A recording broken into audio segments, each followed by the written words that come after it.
இன்னைக்கு வந்து டாபிக் என்னன்னா, சேரக்கூடாதவங்களோட சேர்ந்து தண்டனை பெற்றவர்கள்.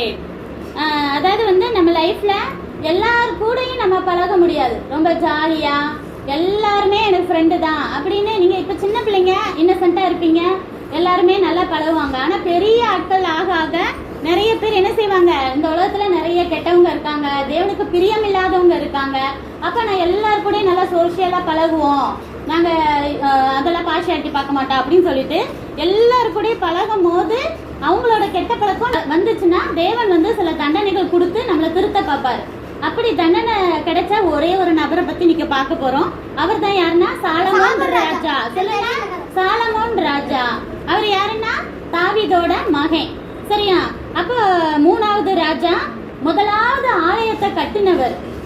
அதுக்கு முன்னாடி வந்து ஆலயத்தை வந்து யாரும் பில்டிங்கா கட்டல, ஒரு இதா மட்டும்தான் வச்சிருந்தாங்க. தேவன் எப்படி சொன்னாரோ அதுபடி ஒரு டென்ட் போட்டு ஒரு சின்னதா இது மாதிரிதான் வச்சிருந்தாங்க.